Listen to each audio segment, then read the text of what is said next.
Hello, guys. Pleasure to be here. Hi. Yes, sir. How's it going, Boxy? How's your day going? Yeah, everything's wonderful. Super hyped to be here. Lovely to have you all here. I'm seeing that more members of the team are joining. Let me get all of them up here. Well, I don't know if it's just me, but I stopped hearing you, Jose. Nat, can you hear me?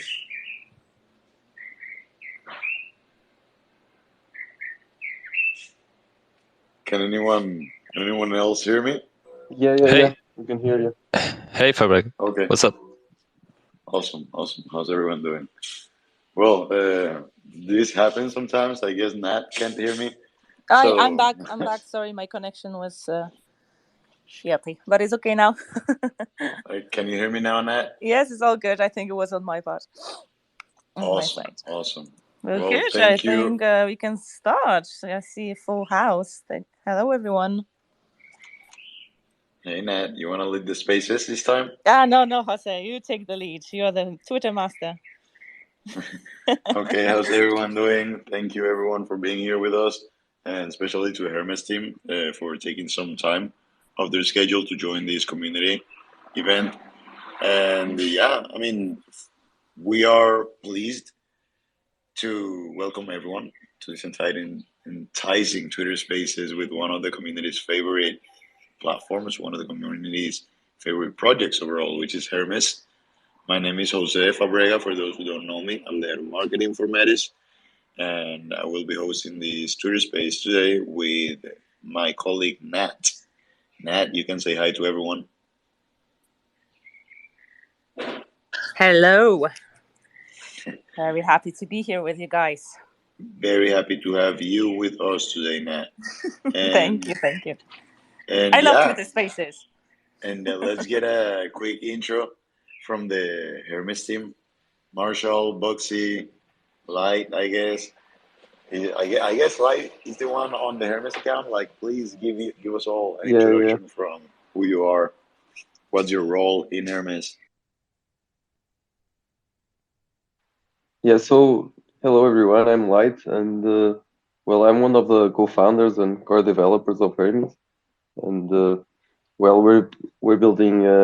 We started with Maya and built Hermes, and going to build eventually also Talos and our V2 ecosystem.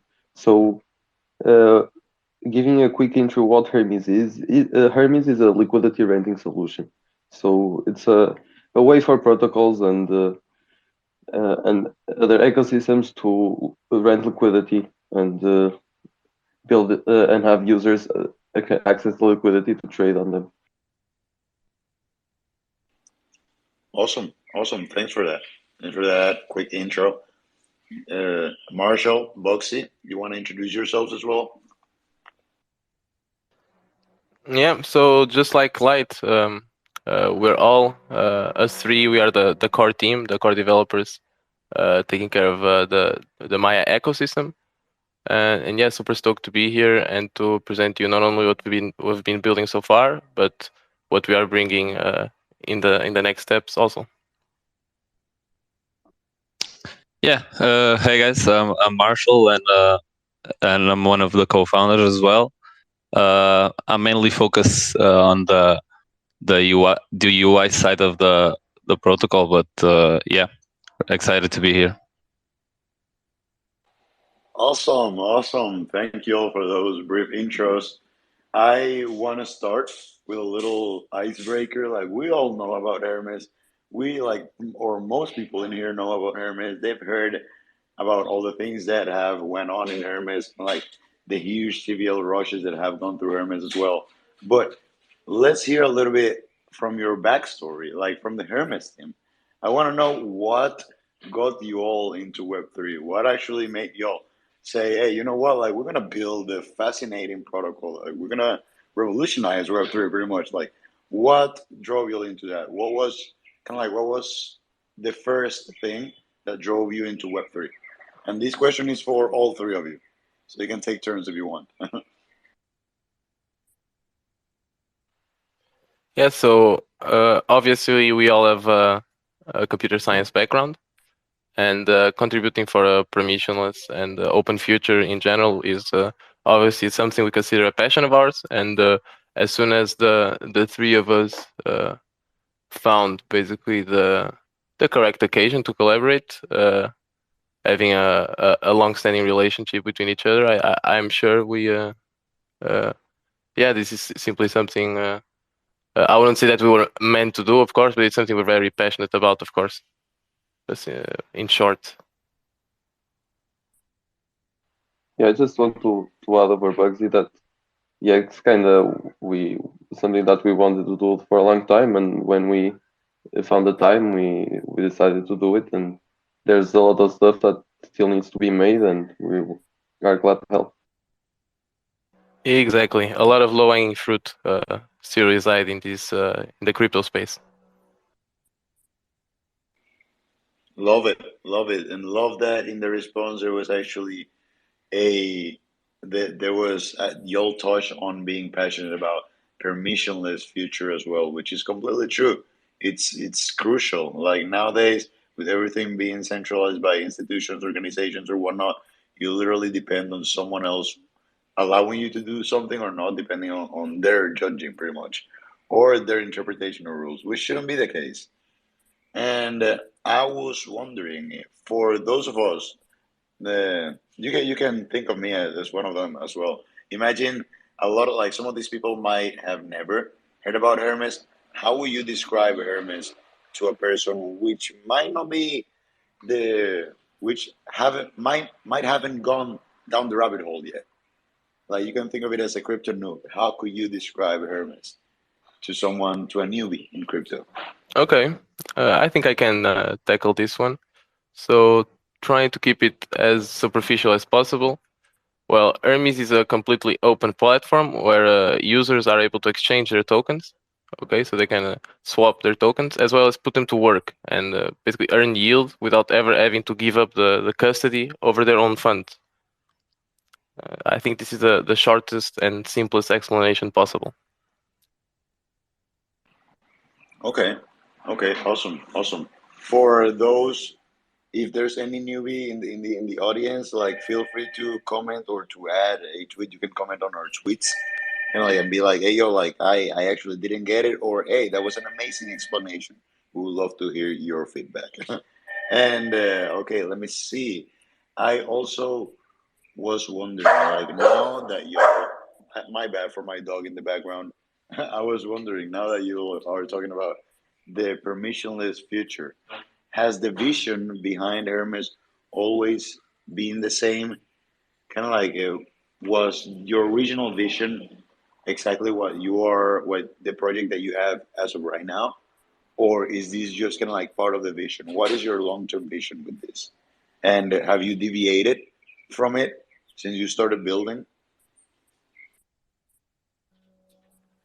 So when building Hermes, when deploying Hermes, our goal always was to provide uh, a capital efficient solution, both for renting liquidity and also for trading the liquidity itself. So in order to provide this on the trading side, we have the dual AMM, the stable and the volatile pairs that enable efficient routing between both pools. Despite the scope of the changes that create this capital efficiency changing in V2, we are still very much true to this mission, and the focus of at the core is still capital efficiency. Is definitely the predominant focus for V2 also. So that was also the core motivation for us even to deploy Hermes V1, was to provide better capital efficiency. Okay, awesome. I'm pretty sure we all love capital efficiency. Like no one likes slippage. But okay, so and what I don't want to get redundant here, just kind of like want to clarify or make it, or make sure that everyone's getting everything kind of like straight.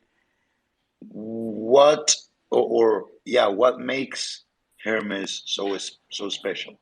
Why Hermes over traditional models or already existing models like AMM models or whatnot? Okay, so Light already sort of introduced this, but as you know, Hermes is an optimized liquidity renting solution. So it achieves this by allocating the incentives, so the emissions, according to the revenue generated by each pool. This enables us to minimize the amount of rewards that are being paid out to unused pairs. In result, this drives up the incentive efficiency throughout the AMM when compared to many of the other currently existing solutions in the market. So the incentives paid per unit of volume. This means volume is directly correlated with revenue. So this unit is smaller. So this means liquidity will be then cheaper due to elevated capital efficiency. So in addition to already this baseline improvement, the bribe market comes into place, and its efficiency may bring a positive compounding effect. What does this mean? $1 of bribes, in certain cases, is able to attract more than $1 of emissions of the underlying token. So in our case, Hermes, thus breeding even further the capital efficiency on the renting liquidity side. Well, if we focus on the AMM side and the trading, the traders of the platform, so those players in the ecosystem. In V1, like I already said, we both offer the dual AMM, the stable and volatile pairs. And in V2, we'll actually leverage concentrated liquidity for our AMM. I believe you're all, at least superficially, familiar with the great benefits of concentrated liquidity. And on top of this, we are actually on our incentive system. We are focusing on incentiving basically useful liquidity. What does this mean? We are able to incentivize liquidity that is sitting around market price. So incentivizing the liquidity that is actually useful for the trader. This means the 2% depth, for example. Let's that go. We are, That's a pretty Thank you. nice response. First off, yeah, I'm trying not to get too much into different branches of the product itself. But yeah, basically there's 3 core sectors: the AMM itself, the incentive system, and the omni-chain architecture. Trying to keep it as superficial as possible. Okay, that's actually very interesting. I love that you're trying not to spill all the beans yet, but I'm actually very excited about all this. For those of y'all who don't know what he was saying at first, or not really understand what's the difference between this being done kind of based on volume, the pools that have the most volume means that are the pools responsible for the highest amount of trades. This means that all these trades are taking place in this pool. So you know what? Might as well have that pool with a lot of liquidity, so that no traders have to face any type of slippage or a bad UX. So the pools that are trading the most, or that have the largest amount of volume, are the ones that are going to be driving the most liquidity, in a sense, so that everything happens in an efficient way. And I love it. And I also love what you're saying about rewarding, kind of once V2 is out with the concentrated liquidity, rewarding the positions that are close to the price. That's a game changer. I feel like that's really a motivation for LPs, because LPs are always, of course, thinking about either impermanent loss or pretty much impermanent loss whenever we're talking about concentrated liquidity. But this extra incentivization, I feel like it's going to be key, and it's going to be a real motivation for them to actually place some positions close to the current market price. Yeah, it really is kudos for that, a world of difference from ambient liquidity.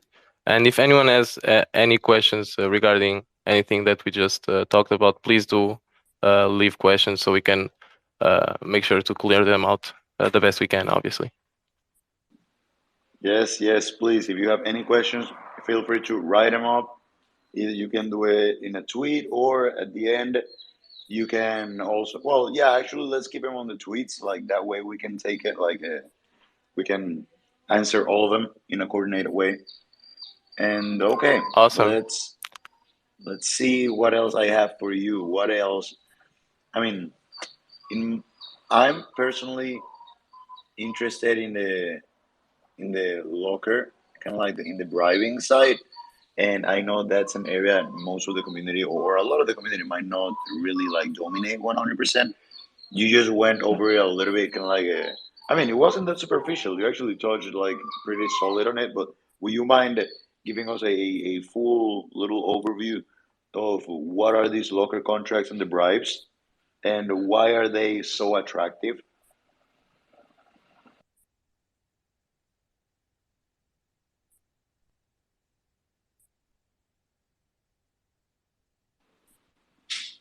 Boxy, Marshall, Light. Yeah, I think I Anyone can hear me? also pitch in. So yeah. Sorry. So can you hear me? Yes, sir.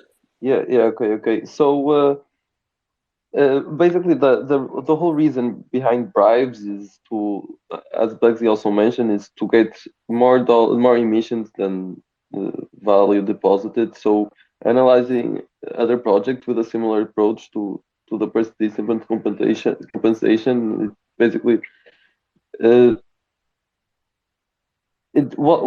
sorry, the whole uh,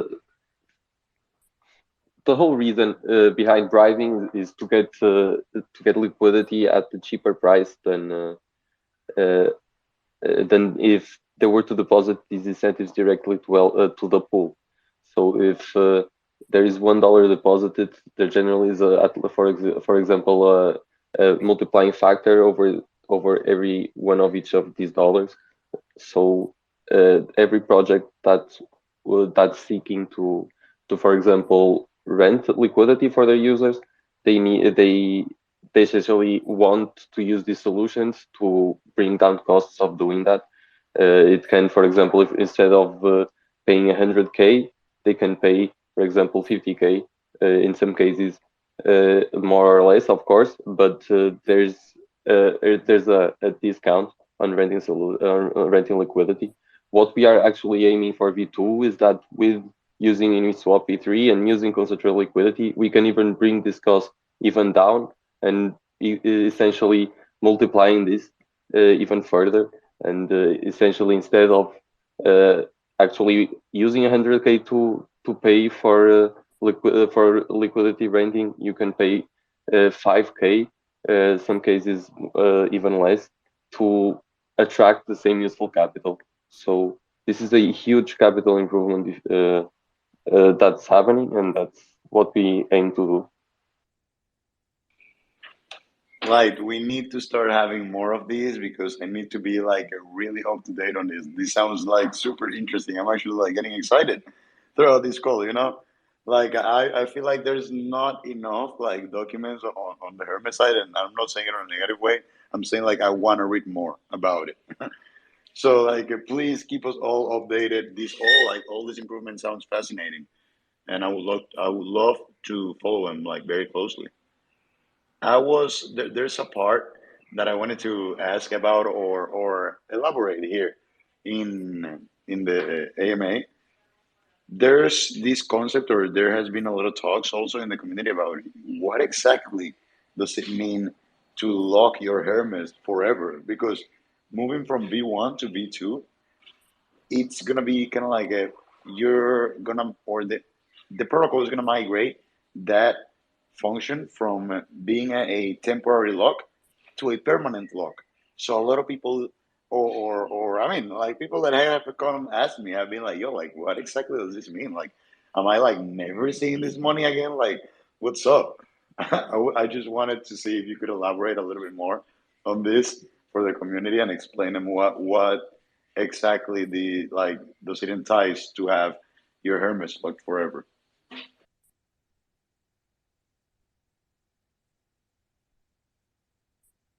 Yeah, so I think I can take this one.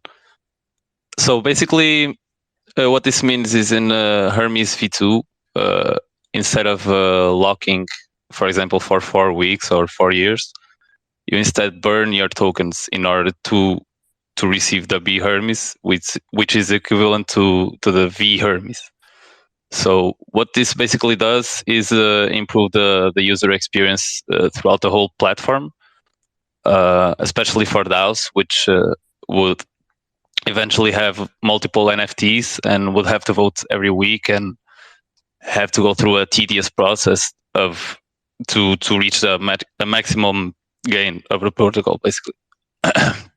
So this improves a lot the user experience of the whole protocol, and it makes, since Hermes will be an ERC 4626, this will make it tradable, and there will be a liquid marketplace for users who decide to burn and which to trade or farm on it. Sorry. Awesome. Thanks. Cause I was about to come in and ask that precise question, if there was going to be any marketplace or what was the plan. There you go.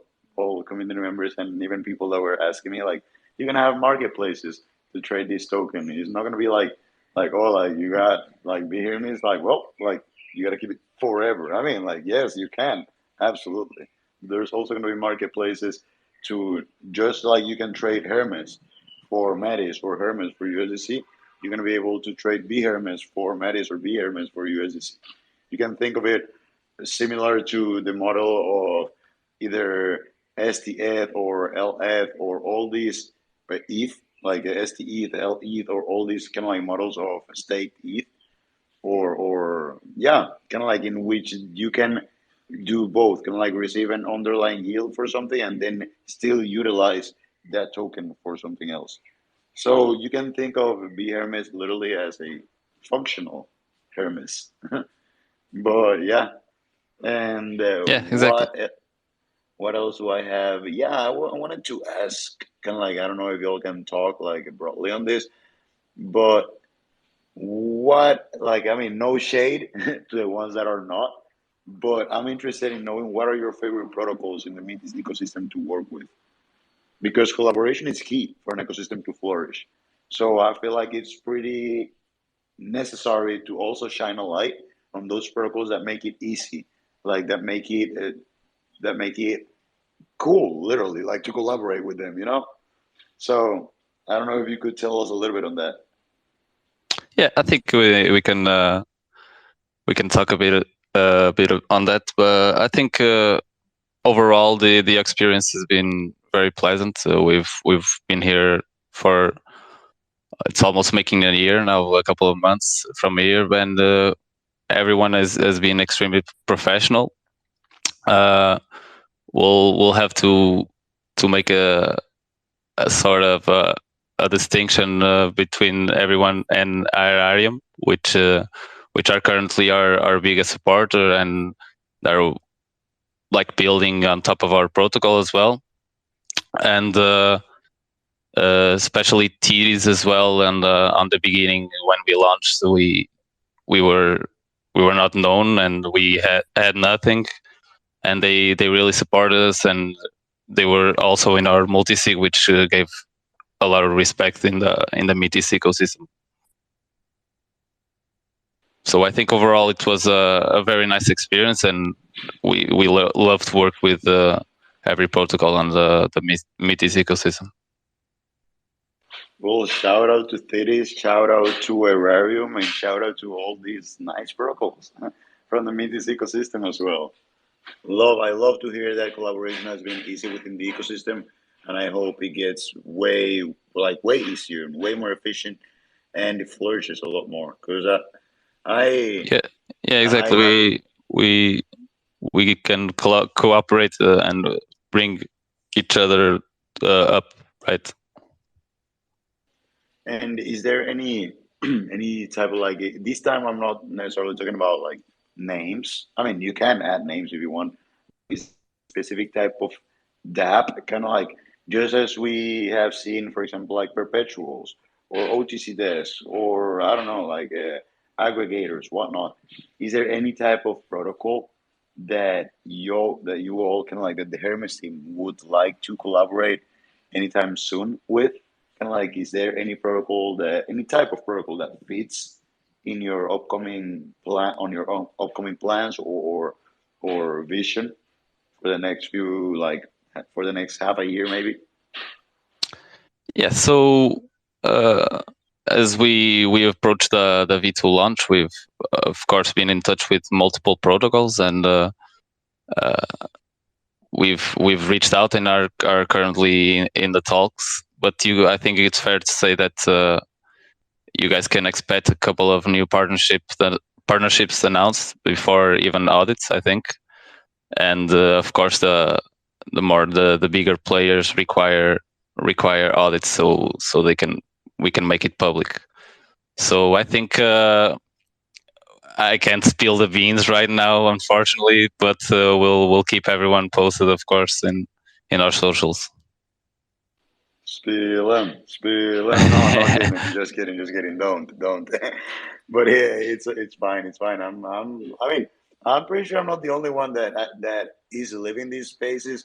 Way more excited than I came into these spaces. I was already excited, but some of this stuff I didn't even think through all this time, and I'm excited because I've been talking specifically with the Hermes team as well for some time, and now that they're saying not even I knew that there could be some partnerships expected or announcements expected after these audits go live. So yes, I'm excited.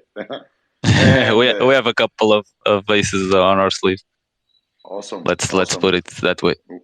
We love to see it. And is for most people, because there has been a lot of talks about V2 also, even during these spaces, but not necessarily exactly when we can think about V2 coming to the Metis ecosystem. Is there any projected date for Hermes V2? Yeah, because so currently we are developing still some parts of the code. This week we actually specifically worked on optimizing the call data in a rollup environment. We already had everything set up, and we finished doing the current contracts that we had left, and now we are working on new contracts with that optimization already.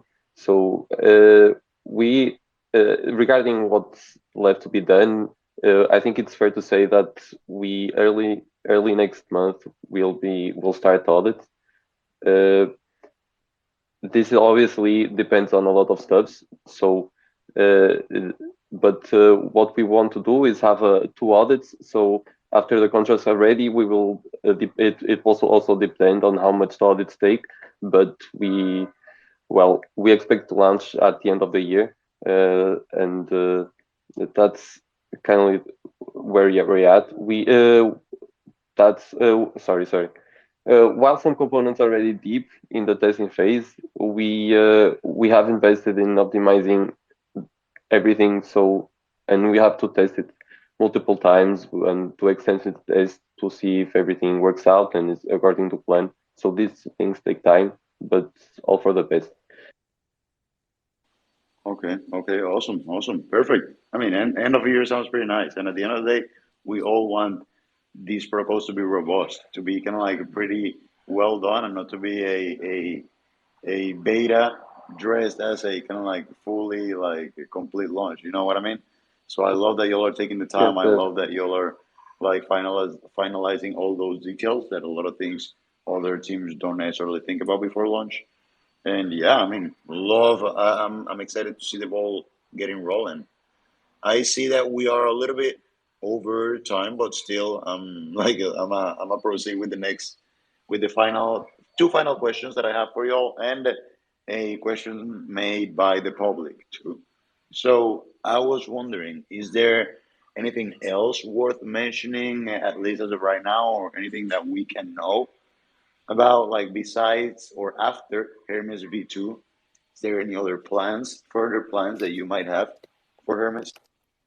Well, we have already announced that V2 will be highly composable. So the next steps after launch will definitely be to expand the environment itself, add more complex strategies, more utility, better tooling and information and control over said information.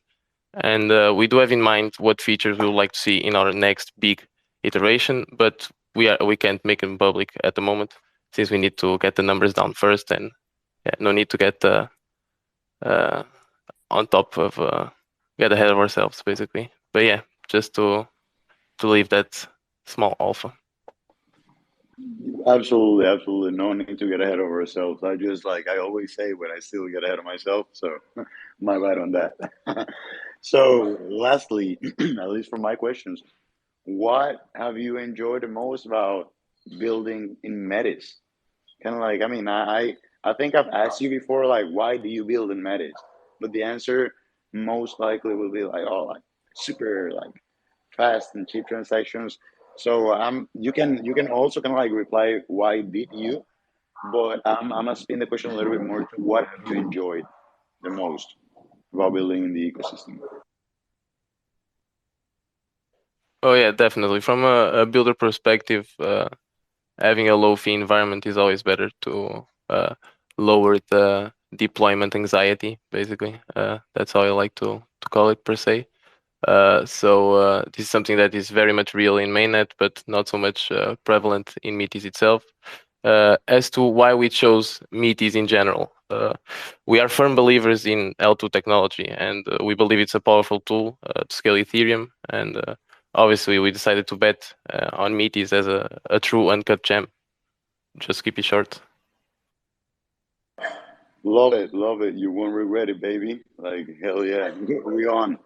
And we finally like question by the audience was, let me see, question made by Poria Bave. My question is now with Hermes on Metis, specifically focus on stable pools, is there any plan in Hermes to focus on volatile pools? If not, how to compete and cooperate with them? So I don't know if any of y'all want to ask that. Yeah, Answer that I can question. take this one. So obviously, in our V2 ecosystem, one of the core features is actually opening up the gauges. This creates a whole new dimension of integrations possible with our platform itself, and also opens up a lot of doors to collaborations with other DEX. In the case of Hermes itself, we also have a range of benefits we can offer them. For example, we can take the simplest would be enabling liquidity for their token off chain or creating custom gauges for them. But yeah, basically, this goes to say that cooperation is obviously always an option. There will always be demand for a on-chain stable swap. So basically, not an omni-chain DEX. So yeah, I'm 100% sure there's more than enough space for everyone to live and cooperate and grow. Love it.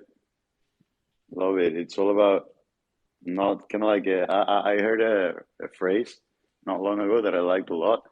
Experimentation don't equal fragmentation.